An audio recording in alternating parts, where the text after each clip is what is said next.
Chenjobai Ushijo, Tokyo, Japan. An elderly man, 67 years old, dies peacefully in his bed, surrounded by family, wealthy, comfortable, free. His name was Shirō Ishii, and 13 years earlier, he should have been hanged. His crime? Orchestrating the systematic torture and murder of at least 10,000 human beings in what may be the most extensive series of medical atrocities in recorded history. Conservative estimates put the total death toll at 400,000. His punishment? Nothing. 0 days in prison, 0 accountability, 0 justice. Why? Because he promised the United States government something they desperately wanted: the scientific data from all those experiments. And when they finally got it, it was worthless. Completely, utterly worthless. This is the story of the man who sold hell and got away with it, and the deal that let him walk free. To understand how someone like Shirō Ishii could escape the hangman's noose, we need to go back to 1925. That year, representatives from nations around the world gathered to sign the Geneva Protocol. It was a solemn promise. Never again would they deploy chemical or biological weapons. The world had just emerged from the carnage of World War I, where poison gas had killed and maimed over 1 million people. Soldiers and civilians alike drowning in their own blood as chlorine burned through their lungs. The international community said, "Never again." But a young, ambitious Japanese military surgeon named Shirō Ishii looked at that treaty and saw something different. His reasoning was brutally logical. If the entire world is so terrified of these weapons that they're banning them, that means they must be devastatingly effective. While the world signed pledges of peace, Ishii began quietly advocating for Japan to develop a secret biological weapons program. There was just one problem. Japan had signed the treaty too. Developing these weapons on Japanese soil was politically impossible. But then, on September 18th, 1931, the Imperial Japanese Army invaded Manchuria, a vast territory in northeastern China. This wasn't just another military campaign. This was the beginning of Japan's brutal 14-year war in China that would ultimately claim tens of millions of lives. And for Ishii, it was the perfect opportunity. Suddenly, he had everything he needed. First, territory thousands of miles from Tokyo, far from international observers and the Japanese public. Second, no oversight. Manchuria was under complete military control. And third, most critically, an endless supply of what he called research materials. Human beings, Chinese resistance fighters, political dissidents, prisoners of war. Sometimes just civilians in the wrong place at the wrong time. But Ishii didn't call them people. In official records, every single prisoner was referred to as Maruta, the Japanese word for logs, pieces of wood. Their cells?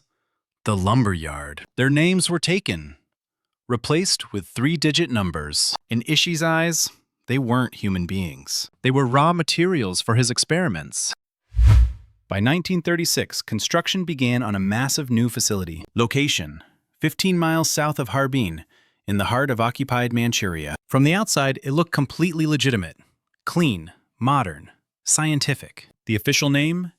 Epidemic Prevention and Water Purification Department. Its real purpose? It was a death factory disguised as a research center. The complex was enormous. Over 150 buildings, housing for 3,000 staff members, laboratories, operating rooms, crematoria. And at the center of it all, prison blocks designed to hold up to 400 human test subjects at any given time. Prisoners arrived in trucks with blackened windows so they couldn't see where they were being taken. At the processing center, their names were stripped away, given a number. Then they were led through a tunnel, a deliberate architectural choice that took them from the innocent-looking facade into the hidden hell beneath. Now imagine you're one of those prisoners. Maybe you're a Chinese farmer who refused to cooperate with the occupation. Maybe you're a Russian soldier captured at the border. Maybe you're just someone who was in the wrong place when the Imperial Army came through your village. You're processed, given a number, led to a cell. A few days later, a medical officer comes, tells you it's time for your vaccination. You roll up your sleeve, but it's not a vaccine. It's bubonic plague, or typhus, or anthrax, or any number of deadly pathogens. And then they just watch. Not to treat you, not to save you, to document. How long until the first symptoms appear? What's the progression of the fever? At what point do the organs begin to fail? They're studying you like you're a petri dish. And when you reach the most critical stage of your illness, when you're in the worst agony, that's when they take you to the operating room. A surgeon who worked at Unit 731 later testified to the New York Times. He described performing what they called a vivisection, surgery on a living person without anesthesia. The subject was a man deliberately infected with plague. Let me read you his exact words. The fellow knew that it was over for him, and so he didn't struggle when they led him into the room and tied him down. But when I picked up the scalpel, that's when he began screaming. I cut him open from the chest to the stomach, and he screamed terribly, and his face was all twisted in agony. He made this unimaginable sound. He was screaming so horribly. But then finally, he stopped. This was all a day's work for the surgeons, but it really left an impression on me because it was my first time. His first time. Think about what that means. This wasn't a one-time atrocity. This was routine. Day after day, year after year. And the reason they didn't use anesthesia? According to Ishii, it would contaminate the results. But here's what makes Unit 731 even more disturbing than you might think. At a certain point, it stopped being about biological warfare research. It became something else entirely. A professor from Kyoto University, Nakagawa Yanzo, who participated in some of these experiments, later admitted, some of the experiments had nothing to do with advancing the capability of germ warfare or medicine. There is such a thing as professional curiosity. What would happen if we did such and such? What medical purpose was served by performing and studying beheadings? None at all. That was just playing around. Professional people too like to play. Playing around. He called it playing around. Let me tell you what playing around looked like at Unit 731. Prisoners had their limbs surgically removed, then reattached to the opposite sides of their bodies, or backwards, just to see if they would still function. In one documented case, surgeons removed a man's stomach entirely and connected his esophagus directly to his intestines, all without anesthesia. All just to see what would happen. A researcher named Yoshimura Hisato conducted extensive frostbite experiments. Prisoners, including children, would have their limbs soaked in freezing water mixed with ice and salt until the flesh froze solid. Yoshimura documented that when he struck the frozen limbs with the stick, they made a sound resembling that which a board gives when it is struck. One documented experiment involved a 3-day-old infant. To study the transmission of sexually transmitted diseases, researchers would force prisoners to engage in sexual acts at gunpoint, deliberately spreading infection from one to another. Pregnant women at various stages of pregnancy were subjected to this, specifically to study the effects on fetal development. The babies, once born, were not spared. But perhaps the most cynical part of all of this? They published their findings in legitimate, peer-reviewed international scientific journals, disguised as research conducted on long-tailed primates, or Manchurian monkeys. Doctors, medical students, researchers around the world were reading this data, citing it in their own work, learning from it, never knowing that every data point represented a human being tortured to death. The breakthrough research on frostbite treatment? It came from freezing human limbs until they shattered. Studies on plague transmission? From deliberately infecting prisoners and watching them die. The international medical community was unknowingly complicit in legitimizing these atrocities. But Ishii wasn't content to keep his experiments confined to the facility. By the early 1940s, he was confident enough to begin field testing on the Chinese population. In 1941, Unit 731 conducted a biological attack on the city of Changde. They dropped porcelain bombs filled with plague-infected fleas over residential areas. Result? Approximately 10,000 casualties. 1,700 confirmed deaths from cholera. Over the course of the war, at least 11 Chinese cities were attacked this way. Poison candy distributed to starving children. Infected clothing given to impoverished civilians. Contaminated wells. Plague-infected grain left in town centers. Conservative estimates put the civilian death toll from these biological warfare attacks at 400,000 people. Entire communities wiped out by plague, anthrax, typhoid, cholera. All of it documented, all of it deliberate, all of it, as we'll discover, ultimately useless. August 15th, 1945. Emperor Hirohito announces Japan's unconditional surrender. The war is over, and Shirō Ishii knows exactly what's coming. He's violated every international law of warfare. He's overseen the deaths of hundreds of thousands. If the world finds out what he's done, he'll face the same fate as the Nazi doctors at Nuremberg. The gallows. So he issues orders for total destruction. Every document must be burned. Every remaining prisoner must be executed, injected with potassium cyanide. The facility must be demolished. All evidence must disappear. But there's one thing he can't destroy: the witnesses. 3,000 staff members who worked at Unit 731, who know what happened, who could testify. September 1945. American occupation forces arrive in Japan. They arrest Ishii. The Tokyo War Crimes Tribunal is being organized, modeled after Nuremberg. Major Japanese war criminals are being identified, tried, sentenced. 7 will be hanged for their crimes, including Prime Minister Hideki Tojo. Ishii should be among them, but Ishii has leverage. He makes the Americans an offer. Give me complete immunity from prosecution. In exchange, I will provide you with every single piece of data from our biological warfare program. Everything we learned, all of our research, exclusive access. Now, put yourself in the position of American military intelligence in 1946. The war is barely over. The Cold War is beginning. The Soviet Union is your new adversary. And they're also in Japan, also looking for this data. If you don't take this deal, the Soviets might. The logic is brutal, but clear. This data could give America a decisive advantage in biological warfare capabilities. Justice for 400,000 dead Chinese civilians? That can't compete with national security interests. The decision is made. The deal is accepted. Shirō Ishii walks free. But here's the part that should make your blood boil. When American scientists and military researchers finally got their hands on this supposedly invaluable data, it was garbage. Years behind American and British research. Methodologically flawed. No significant scientific value whatsoever. The torture of 10,000 people in Unit 731. The biological warfare attacks that killed 400,000 Chinese civilians. All of it produced? Nothing. Nothing of military value. Nothing of medical value. Just suffering. And the man who orchestrated all of that suffering? He lived another 14 years. Comfortable. Wealthy.